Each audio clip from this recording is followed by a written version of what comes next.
తేజ గారు నమస్కారం. నమస్తే సార్. ఎలా ఉన్నారు? All good sir, super, thank you. First of all Hanuman గురించి మాట్లాడాలి.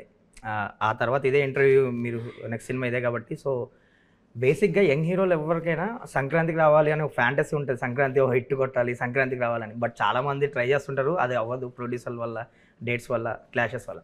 బట్ మీకు ఒక సంక్రాంతి దొరికింది, ఆ సంక్రాంతికి ఒక ఊపు ఊపేశారు, ఒక బ్లాక్ బస్టర్ కొట్టారు, పాన్ ఇండియా బ్లాక్ బస్టర్. ఆ తర్వాత ఏంటి, ఎలా ఉంది జర్నీ ఆ సినిమా నుంచి ఈ సినిమా వరకు? అంటే after the success, huge success కదా. నిజం చెప్పను, ఆనెస్ట్గా ఏమీ మారలేదు. అదే కష్టం, మళ్ళీ అవే ఇబ్బందులు, మళ్ళీ అంతే కష్టపడి చేయాలి నెక్స్ట్ సినిమా. సో మళ్ళీ ప్రతి సినిమాకి అదే కష్టం పెట్టాలి, మళ్ళీ ఆడియన్స్ ఎక్సైట్ అవుతేనే థియేటర్స్కి వస్తారు. కాబట్టి వాళ్ళ క్రెడిబిలిటీ నిలుపుకోవడానికి ఇది నెవర్ ఎండింగ్ జర్నీ. అండ్ ఒక ప్రతి సినిమాకి జరిగే ఒక పోరాటమే. సో ఏమి బెనిఫిట్ వచ్చింది అంటే, ఒక ఆడియన్స్లో ఒక క్రెడిబిలిటీ బిల్డ్ అయింది, ఒక లైకింగ్ బిల్డ్ అయింది. వాళ్ళు అదొక్కటే బెనిఫిట్ అండి. And definitely bigger platform to showcase our work and little bigger maybe మేము అనుకున్న రకమైన సినిమాలు చేయడానికి కావాల్సిన సదుపాయాలు కలుగుతున్నాయి. అంతే, అంతవరకు. అండ్ యాక్చువల్లీ ఆ సినిమా అంత హ్యూజ్ సక్సెస్ కదా, బట్ ఆడియన్స్ అప్రిషియేషన్ వచ్చింది, మీరు పొందారు, ఓకే. బట్ ఇండస్ట్రీ నుంచి అంత వచ్చిందండి, మీరు కానీ ప్రశాంత్ వర్మ గారు, లైక్ అందరు మీ దగ్గర మాట్లాడవచ్చు, లోపల చెప్పొచ్చు, బట్ బయటకు వచ్చి ఎవరు ఎక్స్ప్రెస్ చేసి పెద్దగా సపోర్ట్ చేసింది కూడా లేదు కదా, టు బీ ఫ్రాంక్. సో ఏంటి అసలు? అంటే చేసింది ఇండస్ట్రీలో వాళ్ళ కోసం కాదుగా, ఆడియన్స్ కోసం కదా. లేదు, బట్ అలాంటి పెద్ద సినిమా ఆ సంక్రాంతి కరెక్ట్, మరి అది వాళ్ళకి తెలియాలి మరి. ఎందుకంటే నేను మిమ్మల్ని ఎందుకు అడుగుతున్నాను, మీరు చాలా క్లోజ్గా ఉంటారు, లైక్ ఇప్పుడు చాలా చిరంజీవి గారి దగ్గర నుంచి యంగ్ హీరో వరకు అందరితో క్లోజ్గా ఉంటారు, చాలా మూవ్ అవుతుంటారు, ఒక బ్రదర్హుడ్ ఉంటుంది మీకు అందరితో. లైక్ చరణ్ గారితో కానీ, తారక్ గారితో కానీ, మీరు చైల్డ్ ఆర్టిస్ట్ ఎన్నో ఇయర్స్ నుంచి ఉన్నారు. సో ఇంత బాండింగ్ ఉంటుంది కదా, మీకు ఒక అప్రిషియేషన్ దక్కిందా? పర్టికులర్లీ మీరు అడిగిన పేర్లకి మాత్రం నేను ఆన్సర్ చేయగలను. చరణ్ అన్న నాతో ఫోన్ చేసి ఒక పావు గంట 20 నిమిషాలు చాలా బాగా పొగిడి మాట్లాడటం జరిగింది. చాలా హ్యాపీ, చాలా ప్రౌడ్ అని చెప్పి మాట్లాడటం జరిగింది. తారక్ అన్న నిన్న వేరే ఇంటర్వ్యూలో కూడా చెప్పాను నేను, జస్ట్ బికాజ్ యువర్ ఆస్కింగ్ ఎవరు వీళ్ళు చేయలేదు, ఎవరు అంటే మాకు కనపడలేదు, అదే ఎవరు అనుకోకూడదని చెప్తున్నా, లేకపోతే నాకు చెప్పే ఉద్దేశం లేదు. తారక్ అన్న నన్ను ఇంటికి పిలిచి ఒక డిన్నర్ అరేంజ్ చేసి నాకు పర్సనల్గా ఉన్న ప్రైవేట్ సెట్టింగ్ చేయడం జరిగింది. నాకు ఇవి ఎప్పుడు వాళ్ళు పర్సనల్ కెపాసిటీలో వాళ్ళు పిలిచి వాళ్ళు ఎందుకు ముందు నుంచి తెలుసు నాకు, చిన్నప్పటి నుంచి పర్సనల్ కెపాసిటీలో పిలిచి వాళ్ళు ఆనందించి వాళ్ళు మాట్లాడినప్పుడు, వాళ్ళు పబ్లిక్గా పెట్టినప్పుడు చెప్పుకోవటం, లేకపోతే ఆ ఫోటోలు దిగి పెట్టడం నాకు ఇష్టం లేదు, వాళ్ళని ఇబ్బంది పెట్టినట్టు అవుద్దని. సో అందుకు బయటకు తెలియలేదు. కానీ మీరు అడిగిన పేర్లు అయితే వీళ్ళైతే డెఫినెట్గా పర్సనల్గా విత్ మీ నాతో షేర్ చేశారు. ఎందుకు అడుగుతున్నానంటే, మీరు అదే మీరు బ్రదర్హుడ్ ఉంటుంది, ఇంతమంది అంత హ్యూజ్ బ్లాక్ బస్టర్ కదా, పాన్ ఇండియా రేంజ్లో నార్త్ సైడ్ కానీ అప్రిషియేషన్ వచ్చింది. టు బి ఫ్రాంక్ మనకి చాలా సినిమాలు, తెలుగులో పెద్ద సినిమాలు సక్సెస్ అయినప్పుడు మహానటి అప్రిషియేషన్ ఉంది, సాల్వాలు కప్పించి ఇండస్ట్రీ చాలా ట్వీట్లు వేయడం అన్నీ చాలా చూసాం చాలా సినిమాలకి, అందుకని అడిగా. అది నాకు జరగలేదండి. ఓకే, అది జరగల. ఈసారి కొనుక్కొని పెట్టుకున్నావు షాల్వా నేనే. ఈసారి నేను కప్పేసుకుంటా. కమింగ్ టు మిరాయ్, హనుమాన్ టైంలోనే పిక్ చేసుకున్న స్క్రిప్ట్ కదా ఇది, రిలీజ్కి ముందే. సో ఏంటి ఇది హోల్డ్లో పెట్టి దాన్ని కొంచెం ఫినిష్ చేసి అది తీసుకురావడానికి, అంటే ఆ టైంలో లేదు, హనుమాన్ ఆల్మోస్ట్ అయిపోయే షూటింగ్ అంతా అయిపోయిన తర్వాత విఎఫ్ఎక్స్ జరుగుతున్నప్పుడు స్టార్ట్ చేసిన సినిమా ఇది. సో పోస్ట్ ప్రొడక్షన్ టైంలో ఇంకొక 4 నెలలు టు రిలీజ్ ఉందనగా అప్పుడు స్టార్ట్ చేసిన సినిమా. ఓకే, అప్పటికి ఎంత పర్సెంట్ అయిందండి? ఏమైనా కంప్లీట్ చేశారు పోస్ట్ ప్రొడక్షన్లో ఏమైనా వర్క్? కొంచెం చేశారు మిరాయి. మేము ఒక పెద్ద యాక్షన్ సీక్వెన్స్ దేంట్లో అయితే మేజర్ సీజీ వర్క్ ఉందో అది ముందు కంప్లీట్ చేసి పంపించేద్దాం అని అది ఒక్కటి తీసి అదొక్కటి సీజీకి పంపించాం. సో ఈలో వర్క్ జరుగుతూ ఉంటుంది కదా, టైం డిలే ముందు అంతే. దాని తర్వాత మేజర్ ప్రిన్సిపల్ షూటింగ్ అంతా హనుమాన్ రిలీజ్ తర్వాతే స్టార్ట్ చేసాం. అండ్ ఈ స్క్రిప్ట్ కార్తిక్ మీకు చెప్పినప్పుడు కానీ ఎంత ఎగ్జైట్మెంట్ అనిపించింది? లైక్ మీరు హనుమాన్ అప్పటికే చేస్తున్నారు, ఆ టైంలో ఈ స్క్రిప్ట్ వచ్చినప్పుడు మీకు ఒక ఆల్రెడీ మీకు ప్లానింగ్ ఉంటుంది, ఏ సినిమాలు చేయాలి, ఏ స్క్రిప్ట్లు చూస్ చేసుకోవాలి, మీరు చాలా చూసి నాకు తెలుసు చాలా స్క్రిప్ట్లు వింటుంటారు, ఏదో పర్టికులర్గా ఏదో ఉందంటేనే తప్ప ముందుకు వెళ్ళరు. సో ఈ స్క్రిప్ట్ చెప్పినప్పుడు ఎంత ఎగ్జైట్ అయ్యారు? Extremely excited. అంటే it was like Hanuman release అవ్వకపోతే కార్తిక్ మిమ్మల్ని నమ్మి. అవును, ఎక్స్ట్రీమ్లీ ఎక్సైటెడ్. నేను బిలీవ్ చేశాను హనుమాన్ చాలా పెద్దగా అవుతుంది, పెద్ద ప్లాట్ఫామ్ ఇస్తుంది ఆడియన్స్కి, పిల్లలందరికీ నచ్చుద్ది. అండ్ దాని తర్వాత వచ్చే సినిమా అలా దానికి సరిపోయే విధంగా ఉండాలి, దాని తర్వాత వచ్చే సినిమాకి సరిపోయే విధంగా ఉండాలి, అలాంటిది దొరికితేనే చేద్దామని నేను 2.5 ఏళ్ళైనా వెయిట్ చేస్తూ ఉన్నా హనుమాన్ మేకింగ్ అంతా. అందుకే నెక్స్ట్ సినిమా ఏం ఒప్పుకోలేదు నేను. బట్ కార్తిక్ గారు నాకు ఇది వచ్చి చెప్పంగానే అది ఎలా అంటే, నేను ఎగ్జాక్ట్గా దేనికోసం అయితే వెయిట్ చేస్తున్నాం అదే చెప్పావు అనే స్టైల్లో ఇమీడియట్గా I jumped into the project. I loved it. ఒక action, adventure, fantasy, emotion, elevation, devotion, ఇంతకంటే కమర్షియల్ సినిమా ఎవరికి దొరకదు. బేసిక్గా అంత పెద్ద సినిమా చేస్తున్నప్పుడు, హనుమాన్ లాంటి సినిమా చేస్తున్నప్పుడు వెంటనే ఇలాంటి అంత స్కేల్ ఉన్న, బిగ్ స్కేల్ ఉన్న ప్రాజెక్ట్ దొరకడం కూడా అవును, టు బి ఫ్రాంక్ లక్కీ. అవును, చాలా చాలా లక్కీ అండి, డెఫినెట్లీ. అంటే ఎవరైనా రిలీజ్ తర్వాత ఆలోచిస్తారు ఎలాంటి సినిమా చేయాలి, ఎలాంటి పిక్ అప్పుడు కూడా ఆలోచిస్తారు. లేదండి, నేను ముందు నుంచి ఇప్పుడు కూడా మిరాయి జరుగుతున్నప్పుడు కూడా నా ఆలోచన ఏంటంటే, మిరాయి ఒకవేళ నేను అనుకున్న స్థాయిలో గొప్పగా రీచ్ అయిపోతే అప్పుడు ఏం చెయ్యాలి, అలాంటి కథ దొరికితేనే కమిట్ అవుదాం, లేకపోతే లెట్స్ వెయిట్, ఈలోపు ఏదో బాగుంది కదా ఇది ఒకటి మధ్యలో చేయొచ్చు అలాగే చేద్దాం అనేది నా ఇంటెన్షన్. అలా నాకేం లేదండి. Only if I'm extremely excited, ఇలాంటి సినిమా నాలాంటి యాక్టర్ ఎవరైనా చేస్తే నేను థియేటర్కి వెళ్తానా లేదా, దానికి అంత ఎక్సైట్మెంట్ ఉందా లేదా అందులో, అది వెతుక్కుని చేయటమే. యాక్చువల్లీ మీరు వరల్డ్ సినిమా ఎక్కువ చూస్తుంటారు బేసిక్గా, ఇప్పుడు చూస్తున్నారా లేదా చాలా తక్కువ అండి. టైంలో గట్టిగా చూసారా? ఇప్పుడు మొన్న కోవిడ్లో అలా తప్పితే అంతకుముందు అసలు నాకు పరభాష సినిమాలు అసలు నేను చూడండి. ఇంగ్లీష్లో మీరు నమ్ముతారో లేదో, నాకు పెద్ద పెద్ద యాక్టర్స్ పేర్లు అవి కూడా నాకు తెలియవు. నా మీద ఉన్న బిగ్గెస్ట్ ప్రభావం తెలుగు సినిమా తర్వాత హిందీ సినిమా, కొంతవరకు తమిళ్, అంతే.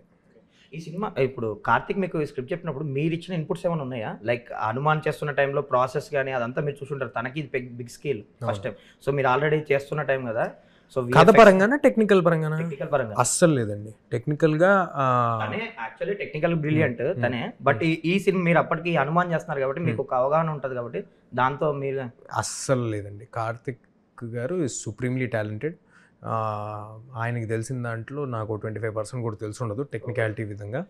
సో టెక్నికల్గా ఈ సినిమా ఎలా కనిపిస్తున్నా దాన్ని మాకున్న కన్స్ట్రైన్డ్ రిసోర్సెస్లో, సెటప్స్లో, పరిధుల్లో ఇంత ఒక పెద్ద సినిమా తాలూకా విజువల్స్ తను అచీవ్ చేశారన్నా, అలాంటి సీజీలు తను అచీవ్ చేశారన్నా, that is only because of his own knowledge regarding film making and his own eye for visual. దానివల్ల చేసాడే తప్పితే ఇందులో వేరే ఎవరి ప్రోద్బలం, ఎవరు తనకు సహాయపడటం అలాంటి ఏం లేవు. Only one man. మీరు టెక్నికల్గా లేదన్నా స్క్రిప్ట్ పరంగా ఏమన్నా ఏం లేదు కానీ, లైక్ అంటే లైక్ మనోజ్ గారిని తీసుకున్నారు అంటే డిస్కషన్స్ ఉంటాయి కదా, డిస్కషన్స్లో ప్రాబబ్లీ ఏమైనా ఉండొచ్చు తప్పితే పర్టికులర్లీ ఇలా చేద్దాం అలా డ్రైవ్ చేయడం అదేం లేదు. నాకు అనిపించింది నేను చెప్తుంటా. అండ్ ఈ సినిమా అనే కాదు, నేను ప్రతి సినిమాలో ఐ డైరెక్టర్స్ నాకు పర్సనల్ రిలేషన్ కూడా ఫామ్ అవుద్ది through the journey of the film. అందుకే నా సినిమాలు అయిపోయాక కూడా will become very close friends. So ఆ పర్సనల్ రిలేషన్ ఉన్నప్పుడు ఎలాంటి తారతమ్యాలు ఏమి ఉండవు. ఏదనిపిస్తే అది రేపు పొద్దున ఆడియన్స్ మాట్లాడేది వాళ్ళు నేను మాట్లాడుతుంటా. సో వాళ్ళు కూడా అంతే నాతో, నా పర్ఫార్మెన్స్కి సంబంధించి, నా లుక్కి సంబంధించి, నా గెటప్కి సంబంధించి చాలా అసలు ఫిల్టర్లెస్, అక్కడ ఏదో హైరార్కీలు అలాంటిది ఎప్పుడూ ఏది ఉండదు. ఇన్ మైకే చెప్తుంటారు చాలా బ్యాడ్గా ఉంది, అసహ్యంగా ఉంది, మళ్ళీ వన్ మోర్ ఇలాగా. సో నేను ఐ లైక్ ఇట్ ఆల్సో, ఎందుకంటే చాలా ఆర్గానిక్గా ఫాస్ట్గా ఉండాలి కానీ వర్క్ అదేదో చిన్న హైరార్కీలు పెట్టుకుని అలా ఏం ఉండదు. డెఫినెట్గా చాలా ఇన్పుట్స్ నా సైడ్ నుంచి ఉంటాయి, వాళ్ళ సైడ్ నుంచి ఉంటాయి. ఇట్స్ ఆల్ లైక్ మనోజ్ గారిది చాయిస్ మీదే కదండి. ఆయన రీఎంట్రీకి మీరు పిక్ చేసుకుని మీరే, ఆయన కూడా చెప్పారు మీరే అప్రోచ్ అయ్యారు. తేజ ఫోన్ చేశాడు ఒక టైంలో, నేను అడిగాను సంథింగ్, ఆ టైంలో ఆయన ఫోన్ చేశారు. మనోజ్ గారు హనుమాన్ చూశాక ఆయనకి హనుమాన్ చాలా నచ్చింది. హనుమాన్ ట్రైలర్ నుంచే ఆయన నాకు ఫోన్ చేసి ఇలాంటిది ఏదైనా చాలా ఎక్సైటింగ్గా ఉంది Teja, I would like to be part of, ఇలాంటిది ఏదైనా కనిపిస్తే లెట్ మీ నో అది అంటే సరే అన్నాను. దాని తర్వాత ఆలోచిస్తున్నాం దీంట్లో ఏం చేద్దామని. Karthik had a couple of ఇనీషియల్గా ఇదా ఏదో ఆలోచిస్తున్నాడు. దెన్ నేను ఒకరోజు కార్తిక్ గారికి పేరు చెప్పడం జరిగింది. అండ్ ఎంత పవర్ఫుల్ క్యారెక్టర్కి హీరో ఎదురుగుండా టు స్టాండ్ అండ్ టు అలాంటి ఫేస్ ఆఫ్ భయం వేయాలంటే, టు లుక్ మ్యాగ్నానిమస్, ఒక ఇమేజ్ ఉన్న యాక్టర్ వస్తే బాగుంటుంది అని నేను కార్తిక్ గారు అనుకుని, నేను వస్తుందని అనుకుని ఊరినే ఒకసారి చెప్పి చూద్దామని, ఆయన ఆల్రెడీ నాతో మెన్షన్ చేస్తున్నారు కాబట్టి నేను ఫోన్ చేసి చెప్పడం జరిగింది ఒకసారి కలవండి అని. వాళ్ళు కలవటం, సింగిల్ మీటింగ్లో ఓకే అయిపోవటం, అంతా ఫైనల్ అయిపోయి నాకు ఫోన్ చేశాను. మళ్ళీ నేను మాట్లాడుకుని జస్ట్ మీట్ అండ్ సీ అన్నా నేను. ఇద్దరు పరస్పరం ఎనర్జీస్ ఎక్స్చేంజ్ చేసుకుని చూడండి అని చెప్పడమే జరిగింది. బట్ అది వెంటనే అయిపోయి నాకు డైరెక్ట్ ఓకే కాల్ వచ్చింది. సో అంత ఫాస్ట్గా అయిపోయింది అది. ఫోన్ చేస్తారు. అండ్ కిషోర్ తిరుమల గారు ఏంటి ఆయన్ని ఒక కామిక్ రోల్కి లేదంటే కొంచెం కామెడీ టచ్ ఉన్న క్యారెక్టర్కి తీసుకోవడానికి రీజన్ ఏంటి? మీదేనా చాయిస్ అయింది? కాదు కిషోర్ గారిది కార్తిక్ గారి చాయిస్. కిషోర్ అన్నలో తిరుమల కిషోర్ గారిలో ఒక పెక్యులియర్ టైమింగ్ ఒకటి ఉంటుంది. మామూలుగా మనం మాట్లాడేటప్పుడు కూడా ఆయన ఎక్కువ మందికి తెలియదు కానీ ఆయన బాగా సైలెంట్ అనుకుంటారు కానీ ఒక భయంకరమైన టైమింగ్ ఉంటుంది. అంటే కింద పడి డొల్ నవ్వుతుంటారు అనమాట. చాలా బ్లాంక్ ఫేస్తో వేస్తాడు జోక్. బట్ ఆయన ఎప్పుడు కలిసినా ఒక సైలెంట్గా చాలా సైలెంట్గా ఉంటారు కదా, జోక్ కూడా అలాగే వేస్తాడు ఆయన. అంతే, అలాంటి సైలెంట్ ఫేస్తోనే వేస్తాడు. సో ఈయన జోక్ వేసాడా, సీరియస్గా అన్నాడా, వెటకారమా, మనకు అర్థం కూడా కాదనమాట. సో కిషోర్ గారు ఫ్రెష్గా ఉంటుందని చెప్పి కార్తిక్ గారు ఫీల్ అవటం జరిగింది. అండ్ నేను ముందు అయింది సెకండ్ హ్యాండేగా సెకండ్ హ్యాండ్లో క్యారెక్టర్ చేశారు కిషోర్ అన్న. సో అది నాకు బాగా గుర్తుంది. సో కిషోర్ అన్న ఆ క్యారెక్టర్ చూశాక నాకు చాలా నచ్చింది.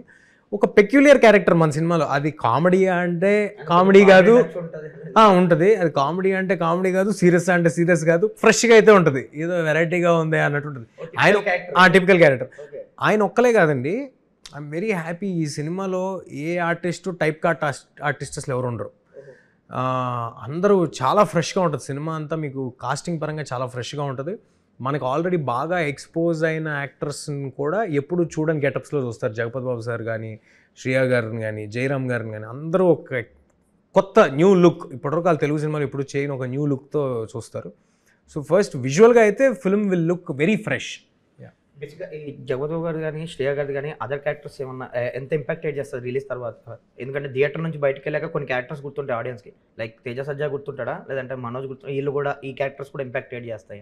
నేను అసలు ఊరినే చెప్పట్లేదు, ప్రతి ఒక్క క్యారెక్టర్ గుర్తుంటుంది. ప్రతి ఒక్క ఇంపాక్ట్ క్రియేట్ చేసే క్యారెక్టర్లు అయితేనే ఈ సినిమాలో ఉన్నాయి. ఫర్ నేమ్ సేక్కి ఊరినే ఇన్ఫర్మేషన్ ఇవ్వడానికి ఒక సీన్కి వచ్చి వెళ్ళే క్యారెక్టర్లు ఏవీ లేవు. అన్ని క్యారెక్టర్లు కథను డ్రైవ్ చేస్తాయి. అందరూ చాలా వాళ్ళ కెరియర్స్లో చాలా పెద్ద స్థానాల్లో ఉన్నోళ్ళు వాళ్ళందరూ వచ్చి సినిమా ఇంత ఎఫర్ట్ పెట్టి, ఇంత ప్రేమించి, కుర్రాళ్ళు కష్టపడుతున్నారు వీళ్ళ కోసం, మనం చాలా చేయాలని. అంటే జగపతి బాబు సార్కి నాకు తెలిసి ఒక 8 సార్లు 10 సార్లు లుక్ టెస్ట్లు చేసి ఉంటాం. అంటే మేము కుర్రాళ్ళం యంగ్ పీపుల్. జగపతి బాబు సార్ 200 సినిమాలు చేసిన మనిషి, అంత బిజీ ఆర్టిస్ట్ అయినా ఆయన వెళ్ళి పట్టుకుని, నేను చిన్నప్పుడు చైల్డ్ ఆర్టిస్ట్ చేశా, ఏంట్రా మీ గొడవ ఏంట్రా, ఎన్నిసార్లు చేస్తారా ఏంటని. సో అందరివే అలాగే అంత ఎఫర్ట్ వాళ్ళ సైడ్ నుంచి రావటం చాలా ఆనందంగా ఉంది. అండ్ చాలా స్ట్రాంగ్ డ్రివెన్ క్యారెక్టర్స్ అండి అందరివి. మిరాయికి వచ్చేసరికి most challenging part difficult part కానీ, లైక్ మీరు ఇప్పుడు బీటీఎస్ చూసారు, మీరు చాలా ఎఫర్ట్స్ పెట్టారు అండ్ డూప్ లేకుండా వర్క్ చేశారు.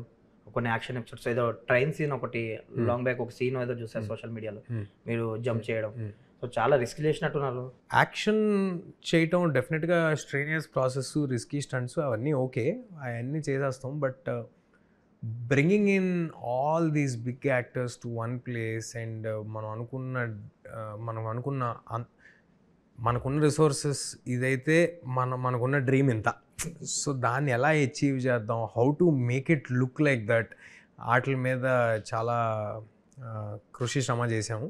అండ్ ఇప్పుడు చేసేసిన సినిమాని నేషన్ వైడ్ ఆడియన్స్ దగ్గర తీసుకెళ్ళడానికి ఇవి more difficult parts. Job, working everyday, లేకపోతే ఫిజికల్ స్ట్రెయిన్ అనేది it is very part and parcel. అందులో నేను చిరంజీవి గారు అన్నట్టు ఒళ్ళు దాచుకోవటం అనేది అసలు లేదు. అండ్ మీరు ఇందాక మనం హనుమాన్ గురించి మాట్లాడేటప్పుడు, హనుమాన్ సక్సెస్ తర్వాత చాలామంది మెగాస్టార్ చిరంజీవి గారు ఒక ఈవెంట్లో కూడా అనుకుంటా, అవునండి, పాన్ ఇండియా హీరో అలా వర్డ్ ఇవ్వడం అనేది, అంటే మీరు చాలామంది ఆయనతో చేశారు, చాలామందితో చేశారు, ఒక మెగాస్టార్ లాంటి పర్సన్, మీ ఫేవరెట్ యాక్టర్ అలా చెప్తుంటే కిక్ ఫీల్ అయ్యారా ఆ టైంలో? ఆయన ఎక్కడ పడితే అక్కడ మీరు కనిపిస్తే పాన్ ఇండియా హీరో. ఆయన I think I can say this, he is very proud of me. And అది నాకు చాలా ఆనందాన్ని ఇస్తుంది. When I hear words like Chiranjeevi garu I'm proud of you, I'm proud of my boy అని ఆయన చెప్తుంటే అది నాకు చాలా ఆనందాన్ని ఇచ్చే ఒక విషయం. అండ్ ఆయన గొప్పతనం అది. అవతల వాళ్ళని వాళ్ళు ఎంత చిన్న వయసులో చిన్న వాళ్ళైనా, ఎంత అనుభవంలో చిన్న వాళ్ళైనా కూడా వాళ్ళని ప్రోత్సహిద్దాం, వాళ్ళ గురించి మంచి మాట్లాడదాం, వాళ్ళని గొప్పగా వాళ్ళకు ప్లాట్ఫామ్ క్రియేట్ చేద్దాం అని అనుకునే వ్యక్తి. అంతటి గొప్ప మనస్తత్వం అయింది. అదే ఉంది. I feel very happy when ever that happens. బేసిక్గా యాక్టర్గా ఇప్పుడు హనుమాన్ కానీ మిరాయ్ కానీ హ్యూజ్ బడ్జెట్స్, అంటే మీరు ముందు అనుకున్న బడ్జెట్స్ వేరు, తర్వాత ఫైనల్ షేప్ అప్ వచ్చేసరికి ఒక బిగ్ స్కేల్ ఉన్న బడ్జెట్ లాగా ఫామ్ అవుతుంది. సో ఏదైనా అది ఫేస్ ఆఫ్ ది మూవీ మీరే కాబట్టి ఆ భుజాల మీద మీ భుజాల మీద ఉంటుంది. సో ఆ హనుమాన్కి ఆ భయం ఉంటుంది, బట్ అది హ్యూజ్ సక్సెస్ అయిపోయింది, హ్యూజ్ కలెక్షన్స్ వచ్చేసాయి, బ్లాక్ బస్టర్. ఓకే, ఈ సినిమా కూడా అది ఆ చిన్న భయం ఏమైనా ఉండిందా? అంటే క్వాలిటీ విషయంలో ఎక్కడ కాంప్రమైజ్ అవ్వకుండా చేశారు? లేదండి, అంటే ఈ సినిమా మనం బడ్జెట్స్ పెద్దగా ఏం క్రాస్ అవ్వాలి. ఇనీషియల్గా ఏదైతే ప్లాన్ చేయటం జరిగిందో we're almost pretty much there. పెద్దగా ఏం లేదు. And that should everybody is comfortable financially regarding this film. Already they are very comfortable. ఏం లేదంటే అండి, అల్టిమేట్గా అక్కడ ఇవి 100% జరగాల్సిన విషయాలు. ఇదేమి జరిగిందని ఆనందపడటం కాదు. ఇవి మేము రైట్ బడ్జెట్స్లో తీయటం కానీ, అవి రైట్గా ప్రొడ్యూసర్స్కి వెనక్కి రావటం కానీ, ఈ జరగాల్సిన విషయాలు. అదేదో ఇప్పుడు అరుదైపోయి ఎలా ఉందంటే అదేదో ఒక అచీవ్మెంట్లా ఉంది. అచీవ్మెంట్ కాదు, బేసిక్ కదా అది. అది అయిపోతే నాకు అన్నిటికంటే ముఖ్యం ముందు ఏమొచ్చింది, లేకపోతే దేనికి ఏది అమ్మేసాం, అది దట్ ఈస్ నాట్ ఇంపార్టెంట్. ఇప్పుడు ఒక మాట అన్నారు, ఆ మార్జిన్కి అటు ఇటుగా చేస్తాము, బట్ సో ఇలాంటి ఇప్పుడున్న సినారియోలో అసలు ఒక బడ్జెట్ అనుకొని, స్క్రిప్టింగ్ ఒకటి అనుకొని, ప్రీ ప్రొడక్షన్ ఒకటి అనుకొని, షూటింగ్ ఒకటి అనుకొని, పోస్ట్ ప్రొడక్షన్ అయ్యేసరికి బాగా డిఫరెన్సెస్ వస్తున్నాయి. అది చూస్తున్నాం మనం చిన్న సినిమాలు కూడా. సో మీరు పర్టికులర్గా ఆ ప్లానింగ్ చేసుకొని కరెక్ట్ చేసుకోవడానికి ఏంటి మెయిన్ మీ ప్లానింగ్? కార్తిక్ గారిది గానా, లేదంటే ఈ సినిమా కంటున్నారా? ఈ సినిమా 100% విఎఫ్ఎక్స్ ఉంది దీంట్లో చాలా. కార్తిక్ గారు డెఫినెట్గా, అంటే డైరెక్టర్ విజన్ లేనిది ఏ క్రాఫ్ట్ ఏది అంత క్లారిటీగా ముందుకు వెళ్ళలేదు. So definitely first grade Karthik. And then Vishwa గారి సపోర్ట్ కూడా చాలా ఉందండి. అంటే మీరు బడ్జెట్లో చేయడానికి విశ్వ గారి సపోర్ట్ ఏంటని మీరు అనుకోవచ్చు, కానీ అది ఏంటంటే చాలా డెసిషన్స్ క్విక్గా తీసుకుంటాం. ఇప్పుడు మేము వెళ్ళి లైవ్ యాక్షన్ షూట్ చేస్తే మాకు ఇంతలో అయిపోద్ది, లేదు దాన్ని గ్రీన్ మ్యాట్లో చేసి ఇంత అవుద్ది. లైవ్ యాక్షన్ షూట్ చేస్తే ముందు ఇప్పుడే కనిపిస్తాయి ఖర్చులు, ఒకవేళ గ్రీన్ మ్యాట్లు షూట్ చేస్తే తర్వాత సీజీలు అయిన తర్వాత తెలుస్తూ ఉంటాయి. సో అలాంటివన్నీ మేము చెప్పినప్పుడు వెంటనే అర్థం చేసుకుని చాలా ఫాస్ట్గా క్విక్ డెసిషన్స్ తీసుకుని క్విక్గా చేయటం వల్ల చాలా బెనిఫిట్ అయింది. అండ్ అఫ్ కోర్స్ ఇంకా నా గురించి చెప్పుకోవాలి కాబట్టి నేను కూడా అంత టైం ఇచ్చాను. అండ్ అదేదో ఇంత టైంలో ఈ ఎపిసోడ్ అయిపోవాలి, లేకపోతే నా డేట్స్ ఇన్ని రోజుల్లో ఉన్నాయి, నాకు వేరే సినిమా ఉంది, ఇలాంటి నా సైడ్ నుంచి కూడా ఏం లేవు. కాబట్టి అందరం కలిపి as a team we were able to achieve it. ఈ 2 సినిమాలకు సంబంధించి యాజ్ యాక్టర్గా మీరు చాలా సాక్రిఫైస్ చేశారు, ఎఫర్ట్స్ పెట్టారు. సో మీరు అనుకున్నది ఓకే అచీవ్ అయ్యారా? యాజ్ ఎ రెమ్యూనరేషన్ కానీ ఏదైనా కానీ, లైక్ మీరు చాలా సాక్రిఫైస్ చేశారు ఈ 2 సినిమాలకి. అంటే వేరే సినిమాలు ఏవి ఒప్పుకోకుండా చాలా సినిమాలు, అంటే మీ బ్లడ్ అండ్ రెమ్యూనరేషన్ డైరెక్ట్గా అడిగారు కాబట్టి దాని గురించి చెప్పాలి. లేదండి, ఇంకా not at, financially not at. But దానికంటే పెద్దదేంటి, క్రెడిబిలిటీ ఇన్ ఆడియన్స్. ఎంత డబ్బు పెట్టినా కొనలేంది క్రెడిబిలిటీ ఇన్ ఆడియన్స్. నేను అదే అచీవ్ చేసే పనిలో ఉన్నాను. సో అది అచీవ్ చేసేస్తే మిగతా అన్నీ ఆటోమేటిక్గా అయ్యే వస్తాయి. అండ్ చాలా అదర్ ప్లేసెస్లో కొత్త డిఫరెంట్ వరల్డ్ చూపించినట్టున్నారు. అంటే కొన్ని సెట్స్ వేసినా చాలా లైవ్ లొకేషన్స్కి వెళ్ళారు మీరు. ఏంటి ఎలా ఉండబోతున్నాయి అది సినిమాటిక్ ఎక్స్పీరియన్స్లో, అది ఆ విజువల్స్ కానీ ఎలా ఉండబోతుంది మొత్తం సినిమాలో అండి? చాలా హ్యాపీగా నేను చెప్పగలిగింది ఏంటంటే, ఒక్క లొకేషన్ కూడా మీరు ఈ లొకేషన్ మేము ఈ సినిమాలో చూసాం అనేది ఒక్కటి కూడా ఉండదు. మొత్తం అన్ని కొత్త లొకేషన్స్ అన్ని. అంటే మేము దానికి ఎన్ని తిప్పలు పడ్డాం, ఎన్ని మాయలు చేసాం, ఎన్ని ఏం చేసాం అనేది సెకండరీ. అవన్నీ ఆడియన్స్కి కూడా అనవసరం. బట్ ఆడియన్స్కి మాత్రం సినిమా చూస్తున్నప్పుడు కొత్త వరల్డ్, ఒక న్యూ ఎక్స్పీరియన్స్ అయితే డెఫినెట్ 100% ఏది చూసినట్టు ఉండదు ఎక్కడ కూడా. ఈ సినిమాకి సంబంధించి అజయ్ నగర్లో ఒక స్టూడియోలో సెట్ కూడా వేస్తారు. ఆల్మోస్ట్ కొంత పార్ట్ అక్కడే షూట్ చేసినట్టున్నారు కదా, లైక్ చాలా సీక్వెన్సెస్. నేను కూడా ఒక రోజు రావడం జరిగింది. సో అక్కడ ఆ సెట్‌లో ఎలా ఉండబోతుంది? అంటే నేను ఏదో హెలిప్యాడ్ సంథింగ్ ఏదో చూసా. ఆ సీక్వెన్స్‌లో ఎలా ఉండబోతుంది అక్కడ? ఆహ్, అంటే యాక్షన్ సీక్వెన్స్‌లు. చిన్నదే అండి అది. అంటే ఎక్కువ సేపు ఉండదు సినిమాలో. ప్రాబబ్లీ ఒక 15-20 మినిట్స్ ఉంటుందేమో ఓకే. అంతే. బట్ మేజర్‌లీ ఎక్కడా ఒక చోట ఆగదు సినిమా. ఇప్పుడు ఇక్కడ ఉంటే నెక్స్ట్ ఇంకో చోటుకెళ్తుంది. అక్కడి నుంచి హీరో ఇంకో చోటుకెళ్తుంటాడు. అక్కడి నుంచి ఇంకో చోటుకెళ్తుంటాడు.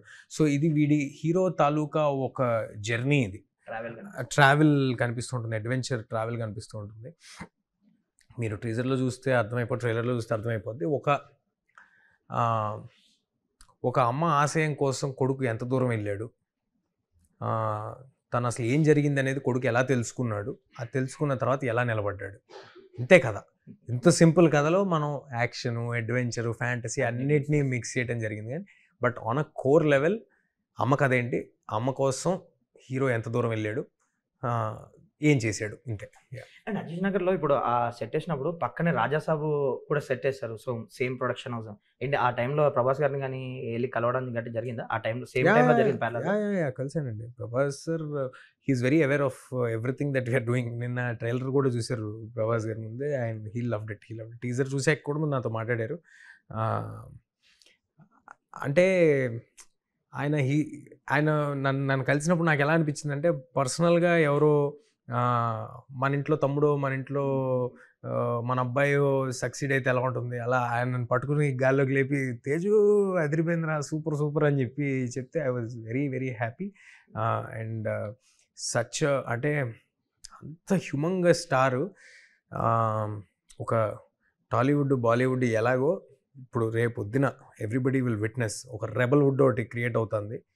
అంత పెద్ద స్టారు అన్ని ఫిలిమ్స్ అవన్నీ చేస్తూ ఇంకో సినిమాని పట్టించుకుని ఇంకో సినిమా ఏం చేశారు, భలే చేశారు, అయితే అప్రిషియేట్ చేద్దామని ఆయన గుణం ఉంది చూడండి. అది చాలా చాలా గొప్ప గొప్ప విషయం.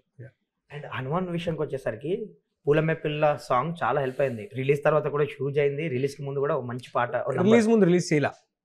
సినిమా రిలీజ్ ముందు పాట రిలీజ్ చేయాలి. రిలీజ్ తర్వాతే అది పికప్ అయింది. ఓకే. బట్ ఈసారి ఇది ముందే వైబ్ ఉంది. ముందే రిలీజ్ చేసుకున్న ఒక పాట కూడా block buster, chart buster release చేశారు. సో అది చాలా హెల్ప్ అవుతుంది కదా! రీచ్ కూడా. అవునండి. సో ముందు నుంచి ఆ ప్లానింగ్ ఉండిందా మీకు గాని, కార్తిక్ గారు గాని ఒక మంచి నెంబర్ ఉండాలి. మంచి నెంబర్ ఉండాలి అనే ప్రయత్నం కాదు. సినిమాలో ప్లేస్మెంట్ దొరికింది. అంటే ఇలాంటి సినిమాలో చాలా కష్టమే. బట్ అదే అంటున్నా. అందుకే అదే అంటే ఇది కావాలని అంటే కష్టంగా అయితే ఏది ఉండదు సినిమాలో. చాలా చాలా స్మూత్గా ఉంటుంది సినిమా అంతా. అండ్ ఏది ఫోర్స్డ్గా ఏది ఉండదు. అండ్ అది ప్రమోషన్ కోసం అని చెప్పి ముందే మొత్తం సాంగ్ ఫుల్ వీడియో సాంగ్ కూడా రిలీజ్ చేసేయడం జరిగింది. ఏదైనా ఇన్ ఎడిట్ ఫ్లోలో లాస్ట్ మినిట్లో ఇన్ కేస్ ఏమైనా ఉన్నా కూడా నిర్మోహమాటంగా నిర్దాక్షిణ్యంగా లేపేయడమే. ఓన్లీ సినిమా ముఖ్యం, జట్టు ప్రయోజనం ముఖ్యం. మన సాంగ్ ఇంకోటో కాదు. ఆ సాంగ్ సినిమాకి ఒక వైబ్ తీసుకొచ్చింది. అవును అవును. ఇంకేమున్నాయండి సర్ప్రైజ్లు? ఇంకేం లేవండి. ఇక్కడ నుంచి 15 రోజులు, ఇప్పుడు మీరు ఇంటర్వ్యూ రిలీజ్ అయిన దగ్గర నుంచి 12 రోజులు ఎంత ఉంటుంది, 10 రోజులు. రోజుకు సర్ప్రైజ్ ఇవ్వడానికి రెడీ చేస్తున్నాం. యాక్చువల్లీ ఈ సినిమా ఏప్రిల్ అనుకున్నారు కదా ఫస్ట్. అక్కడ నుంచి పోస్ట్పోన్ అయ్యి వచ్చింది కదా. బేసిక్గా మీకు పోస్ట్పోన్మెంట్ అనేది అయితే నచ్చదు నాకు తెలిసి ఆ వర్డ్. ఎందుకంటే అనుకున్న టైంకి రావాలి అనేది చూస్తారు ఏ హీరోయిన్ యాక్టర్. మీకు కూడా ఉంటుంది. ఏంటి ఆ టైంలో మీ థాట్ ప్రాసెస్ ఏంటి? ఇంత ఎఫర్ట్స్ పెట్టాము వచ్చేయాలి కదా అని. ఏం లేదండి, ఈ సినిమా అనేది అందరి ఆల్ క్రాఫ్ట్స్ కలిసి రావాలి. ఓకే. అందరూ నిజంగా సినిమా మంచి కోసమే లేట్లు అవుతాయి, డిలేలు అవుతాయి. ఈ పర్టికులర్ ఫిల్మ్లో ఎవరు కూడా వేరే సినిమాలు చేస్తూ దీన్ని పక్కన పెట్టి అలాంటి టెక్నీషియన్స్ ఎవరు లేరు. అందరూ నిజంగా వాళ్ళు 100% పెడుతున్నారు. సో అలాంటప్పుడు డిలేస్, క్వాలిటీ కోసం డిలేలు ఉన్నప్పుడు ఇట్స్ ఓకే. ఇంకా that is something that I cannot do anything about. And గొప్ప గొప్ప సినిమాలు బాహుబలిలు ఆర్ఆర్ఆర్లే పుష్ అయినాయి. So it's fine. అందరూ వాళ్ళు ఫుల్ ఎఫర్ట్ పెడుతున్నంతసేపు చిచి అదే అది ఉద్దేశము కాదు, అర్థము కాదు. మీకు తెలియట్లా పోస్ట్ పోన్ అయితే ఎన్ని ఇబ్బందులు ఉంటాయో. వెనకాల మేము చచ్చిపోతున్నాం ఇక్కడ, కంట్రోల్ చేసుకోలేక, చెప్పలేక, ఆపలేక చాలా ఇబ్బంది. అండ్ నాకే కాదు, నా వల్ల నేను ఒక డేట్ నుంచి ఇంకో డేట్కి పుష్ అవుతూ ఉంటే ఆల్రెడీ ఆ డేట్లో ఉన్న సినిమాలకి వాటికి కూడా ఇబ్బంది. And I feel really sorry. నేను ముందే వాళ్ళ ప్రొడ్యూసర్లకు కానీ, హీరోలకు కానీ వాళ్ళకి ఇంటిమేట్ చేయడం అవన్నీ నేను particularly I take care of it.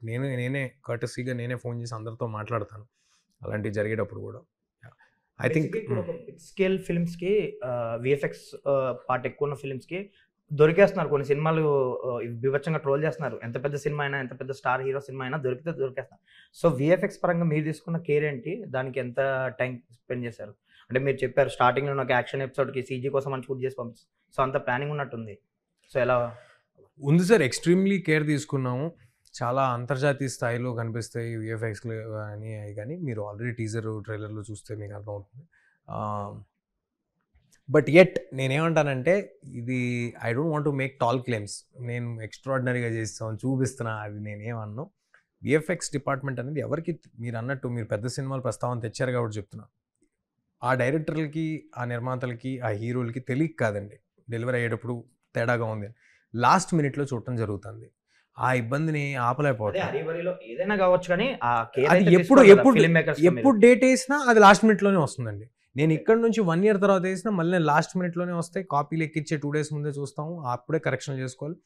So అక్కడ ఇంకా it's like you cannot do anything about it but to see. And అందుకే ముందే ఆల్టర్నేట్లు ప్లాన్ చేసుకుని ఉండాలి. ఆ సబ్జెక్ట్ మ్యాటర్ పట్ల గ్రిప్ ఉన్న డైరెక్టర్లు ఉండాలి. వదలకుండా ఫుల్ ఎఫర్ట్ దాని మీద పెట్టాలి. అంత ఎఫర్ట్ మనం పెడుతున్నాము, అంత జాగ్రత్త మనం తీసుకుంటున్నాము. I hope we are going to deliver a visual spectacle. I hope. Yeah, మీ రూట్లో మీరు వెళ్తున్నారు, ఒక స్ట్రాంగ్ పిల్లర్స్ వేసుకుంటున్నారు, లైక్ హనుమాన్ కానీ, ఇప్పుడు మిరాయి కానీ, నెక్స్ట్ వచ్చే జాంబీ రెడ్డి కానీ, ఒక స్ట్రాంగ్ పిల్లర్స్ వేసుకున్నారు యాజ్ యాక్టర్గా, ఒక లాంగ్ కెరియర్ చూసుకొని ప్లానింగ్తో.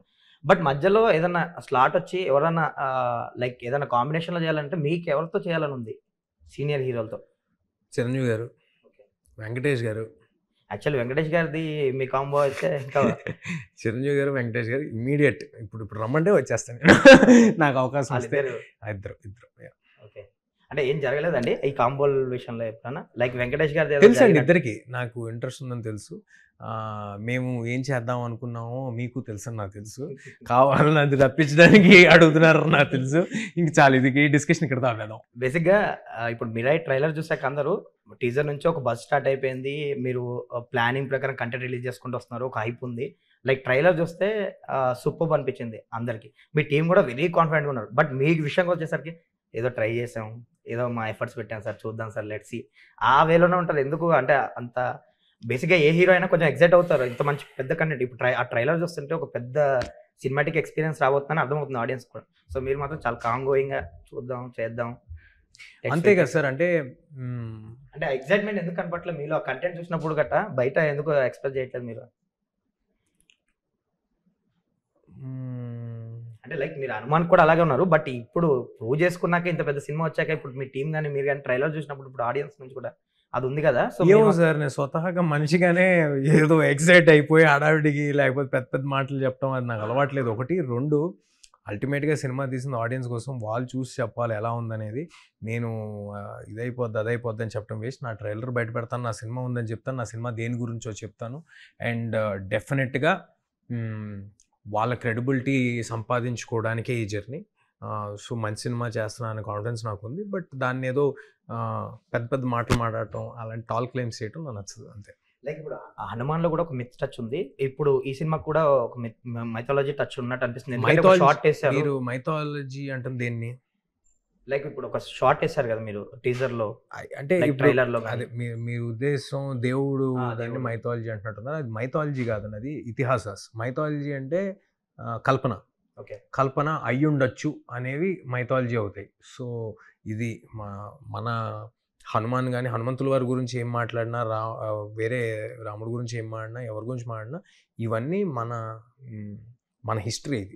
ఇది ఇదే భూమి మీద ఇవన్నీ జరిగినాయి. So we have to call them ఇతిహాసాస్. Yeah, okay. సో ఇతిహాసాల విషయం కోసం మీరు ఇప్పుడు ఈ సినిమాకి కూడా కొంచెం అది వాడారు, మళ్ళీ ఇప్పుడు అది ఉంది, ఎక్స్టెన్షన్ ఉండబోతుందా పార్ట్ 2 కానీ ఆ క్యారెక్టర్తో? అంటే చాలా స్కోప్ ఉన్న సెటప్ అండి. సినిమా సక్సెస్ని బట్టి డెఫినెట్గా విల్ ట్రై టు సీ. ఇప్పుడు హనుమాన్కేమో జై హనుమాన్ సీక్వెల్ వస్తుంది, మిరాయికి ఆల్రెడీ మీరు రెడీ చేసుకున్నారు, ఇప్పుడు జాంబీ రెడ్డి సీక్వెల్ ఏంటి? కంప్లీట్గా సీక్వెల్స్ లక్కీగా కుదిరింది ఈ సినిమా కానీ, ఏం లేదు, లక్కీగా కుదిరింది ఈ సినిమా కానీ. నిజంగా మీరు అన్నట్టు దేవుడి దయ వల్ల, ఆడియన్స్ దయ వల్ల చాలా బాగా ఆడితే నాకు 3 సినిమాల తాలూకా సీక్వెల్ రెడీగా ఉన్నాయి. అసలు కాదు. నా Basic గా నెక్స్ట్ 3 ఏళ్ళు 4 ఏళ్ళు నేను సార్టెడ్. బేసిక్ ఇప్పుడు అనౌన్స్మెంట్ అనేది వస్తుంది, చిన్న కమర్షియల్ సినిమా కూడా పార్ట్ సీక్వెల్స్ చేస్తున్నారు కానీ బట్ మీకు మాత్రం పెద్ద కుదిరింది, చాలా బిగ్ స్కేల్ లో కుదిరింది. హనుమాన్ కానీ జై హనుమాన్ గాని. పొటెన్షియల్ ఫ్రాంచైజ్ పొటెన్షియల్ ఉన్న సినిమాలు కుదిరినాయి. జై హనుమాన్ లో ఎంత డ్యూరేషన్ ఉండబోతుందండి మీ క్యారెక్టర్ అందులో, ఎలా ఉండబోతుంది? అది నేను ఉంటానని నేను చెప్పలేదు కదండి ఇంకా. ఇది ఏంటంటే కూపీలు ఆడటం అంటారు దీన్ని. నేను అది ఆ సినిమా, ఎందుకంటే ఆ సినిమాకి హ్యూజ్ ఎక్స్పెక్టేషన్స్ ఉన్నాయి కదా. ఆ సినిమా డైరెక్టర్, ఆ సినిమా ప్రొడక్షన్ వాళ్ళు అఫీషియల్ గా వాళ్ళ అనౌన్స్మెంట్ తేజ గారు చెప్తారు. అనౌన్స్ చేసాక నేను ఉన్నాను, వాళ్ళు చెప్పాలి కదా, నాకు ఇంకా చెప్పలేదు, ఉన్నాను లేదు. So I let you know. Okay, so మిరాయికి ఓన్లీ సెకండ్ పార్ట్ వచ్చే ఛాన్స్ ఉందా, లేదంటే ఇది ఒక సిరీస్ లాగా బిల్డ్ అయ్యే ఛాన్స్ ఉందా? ఈ సార్ అంటే ఎప్పుడు అలాంటి అన్ని సినిమా సక్సెస్ తర్వాత మాడాలి, ముందు మీకు ఒక ప్లానింగ్ ఉంటుంది కదా. ముందు అంటే ఎంత కాన్ఫిడెన్స్ ఉన్నా ముందు ఓవర్ యాక్షన్ చేయకూడదని నేను చాలా గట్టిగా నమ్ముతాను. సో ఒకవేళ if this film does very well, డెఫినెట్గా there is a scope for franchise. And final గా ట్రైలర్ చూసాను, చాలా బాగుంది. ఒక మంచి సినిమాటిక్ ఎక్స్పీరియన్స్ ఇవ్వబోతున్నారు అని అర్థమవుతుంది చూస్తుంటే. హోప్ఫుల్లీ ఈ సినిమాతో కూడా బిగ్గెస్ట్ బ్లాక్ బస్టర్ కొట్టేసి మీరు అనుకున్నట్టు కొంచెం పేరు అన్ని వచ్చాయి, డబ్బు కూడా రావాలని డబ్బులు వస్తాయి సార్. డబ్బులు ఎక్కడికి పోతాయి? డబ్బులు మనం రైట్ కాంటెంట్ రావాలి. హ్యూజ్ ఎంత అంటే ప్రపంచంలో ఎంత డబ్బు పెట్టినా కొనలేనిది ఏదైనా ఉందంటే అది ఆడియన్స్ తాలూకా ప్రేమ, వాళ్ళ క్రెడిబిలిటీ. అవి రెండు రాలేదు ఇంకా ఇంకా ఇంకా ఇట్స్ జర్నీ, ఇట్స్ ప్రాసెస్. అవి రెండు సంపాదించుకుందాం, తర్వాత మిగతా అన్ని ఆటోమేటిక్గా అయ్యి వస్తాయి. ఫైనల్గా ఒక క్వశ్చన్ చెప్పండి, తేజ మీ కెరియర్ని మీరు చూసుకునే ప్రాస్పెక్టివ్ ఏంటి అసలు? అంటే ఇప్పుడు నేను అన్న ఒక ప్లానింగ్ వేసుకుని ఒక స్ట్రాంగ్ పిల్లర్స్ రెడీ చేసుకున్నారు. సో ఎలా చూస్తాను మీ కెరియర్ని లాంగ్, ఎలా చూసుకున్నారు? ఏం లేదు సార్, ఎక్సైటింగ్ ఫిల్మ్స్ చేయాలి. నాకు నచ్చిన పని నేను రోజు నాకు నచ్చిన పని చేస్తూ ఆడియన్స్కి, కొన్ని లక్షల మందికి, కోట్ల మందికి ఎంటర్టైన్మెంట్ ఇవ్వగలుగుతున్నా అనేది, ఎంటర్టైన్మెంట్ అండి చాలా ముఖ్యమైన విషయం జీవితంలో. ఎంటర్టైన్మెంట్ ఇవ్వగలుగుతున్నా అనేది నాకు చాలా ఆనందం ఇచ్చే విషయం. మనం అంతే sir, I want to make something really knew that is entertaining and yet to take home some. Cinema చూసి ఇంటికి వెళ్ళేటప్పుడు మా పిల్లలకి ఇది తెలిసిందండి, మా పిల్లలు ఇది అన్నారండి, చాలా ఎక్సైట్ అయ్యారు, లేకపోతే మాకు ఇది నచ్చిందండి, మాకు కొత్తగా ఏదో విషయం తెలిసిందండి అనేది ఉంటే ఐ ఫీల్ హ్యాపీ. హోప్ఫుల్లీ ఈ సినిమాతో నాకు తెలిసి ఈ సినిమా గురించి నేను విన్నది చాలా ఎక్కువ విన్నాను, చాలా మంది చెప్తుంటారు. బట్ ట్రైలర్ చూసాక ఐ ఫెల్ట్ వెరీ హ్యాపీ. ఈ సినిమాతో బిగ్గెస్ట్ సక్సెస్ కొట్టాలి, తేజ సజ్జా ఇంకా గట్టిగా స్ట్రాంగ్గా నిలబడాలి. Thanks a lot. Mirai in cinemas from September 12th. అందరూ తప్పకుండా థియేటర్కి వచ్చి చూడండి. చిన్న పిల్లల దగ్గర నుంచి 3-4 ఏళ్ళ పిల్లల దగ్గర నుంచి 75 ఏళ్ళ వాళ్ళ వరకు అందరికీ చాలా రిలవెంట్గా ఉండే ఒక సినిమా ఇది. సినిమాలో action, adventure, fantasy and devotion, elevation అన్నీ కలిపిన ఒక సాలిడ్ కమర్షియల్ ఫిలిం. తప్పకుండా థియేటర్ రండి, ఒక గ్రేట్ విజువల్ స్పెక్టికల్ మేము చూపించబోతున్నాము. Do come to theatres and watch Mirai. Thank you.